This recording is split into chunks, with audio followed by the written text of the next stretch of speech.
When you get in the game of real estate investing, there are several ways of doing it. And you got to listen carefully because some people will actually exit the game before they have a chance that could have been their gold ticket to financial freedom. Reality is there's ways of doing real estate investing that take lots of money, and then there are ways of doing real estate that take absolutely no money. There's ways of doing it that make it incredibly difficult and hard, and then there are absolutely easiest paths out there. And so in today's video, I want to share with you what's up, what's down, and how to do that. For those of you that don't know me, my name is Kris Krohn. I became financially free at the age of 26, and I've dedicated the last decade of my life helping other people, thousands, become financially free just like me. So I hope you enjoyed today's video.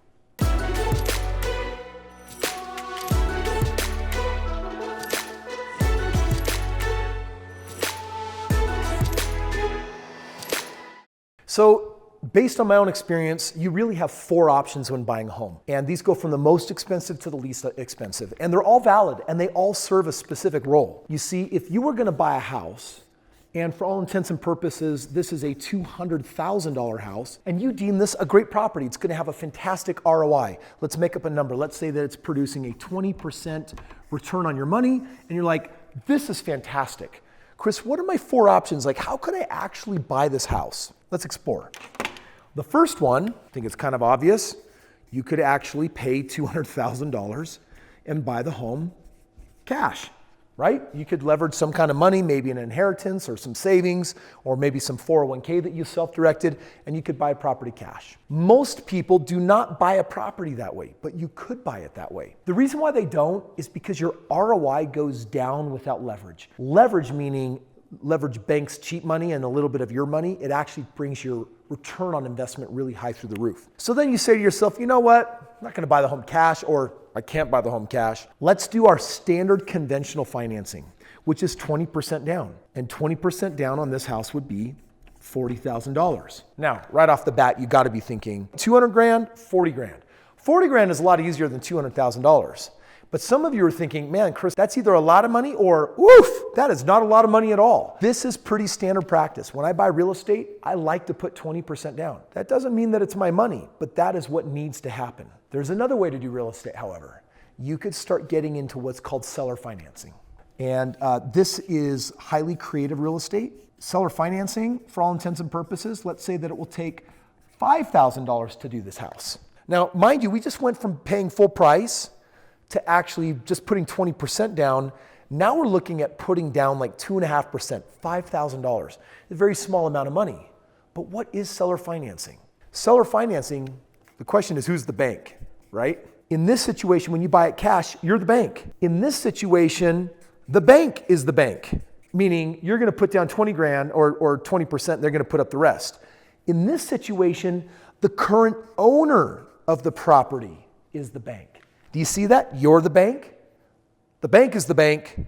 The owner of the house is the bank. Seller financing is where you go to the person that is selling the house and they don't want it anymore. Or maybe they do want it, but you have a great proposition.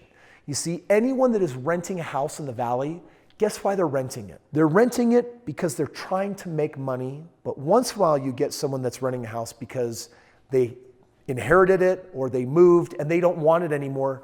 But for whatever reason, it's not in their mind to sell it. And so they think their only option is to rent. And when you become an accidental landlord, there's a 90% likelihood, made up statistic, that you're gonna hate doing it. Which means I could call up anyone that is renting a house like that and just say, hey, my name's Kris Krohn.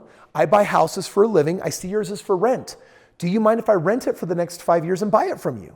Now that's not a normal conversation. By the way, I'll take care of the house. I'll take care of all of its repairs and everything. You're gonna get a landlord out there that raises an eyebrow and says, that's interesting, because I actually don't want this house. And if you're telling me that I can finance it to you because I'm the bank, then they'll say, well, what do you give me? Hey, I'm not no cheapskate on rental. I'll actually give you some money down up front. I'll take care of it. I'll do this or that, but I get to sublease it. I get to manage it, and then I get to sell it. If they say yes, you just did a seller financing deal. And then there is one fourth option. Now, by the way, if any of this is going over your head, I've written a book and you can actually get all of this information, put in a game plan of how to go from nothing to millions of dollars. I'm focusing on a basic principle today, but there's a game plan for you to become a multimillionaire. And not because I want you to be rich, but because I want you to experience freedom in your life. I want you to experience what it's like to live life on your terms, not a boss's terms, not someone else's terms. The fourth option is what we call bringing a partner in. Partner that has OPM, they have money, and they're gonna put their money into the equation, and you're gonna be the active partner that's doing the work. If they're putting up all of the money, then your part is to put up what? No money, but it is to put in work. When I partner with people, I put in about 300 hours with my collective team on every single deal. So there is work happening, but there isn't money because there's an exchange that's worth the money that they put in. Partnering basically means someone brings in the money, someone else is doing the sweat equity, and boom. Today, I wanted to show you the 4 ways of buying real estate. Buy it cash, buy it 20% down, buy it with seller financing where they're the bank, and in this situation, your partner's the bank. And now we know that there are 4 kinds of banks. You, the actual bank, the person who owns the house, or your partner.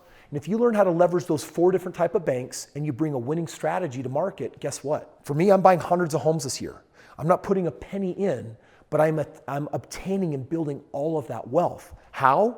Because I understand these core principles. One of the things that I want to recommend for you, if you don't know your next step of where you go from here, get a copy of my book for free. I actually, every year when I go and print them, I get a whole bunch of extras and I don't charge anything for the book. Cover the shipping, that would be helpful so I can get it in the mail to you. But after you buy the book, you'll learn about things like my real estate foundations course and what it is to learn the 10 core basic principles that create financial independence. There's a lot that comes from this free book that you can get your hands on that can really help you figure out your next step in the game of real estate. Hey, I hope you enjoyed today's video. Thank you so much for watching and making it to the end. Like, subscribe, and we'll see you on tomorrow's video.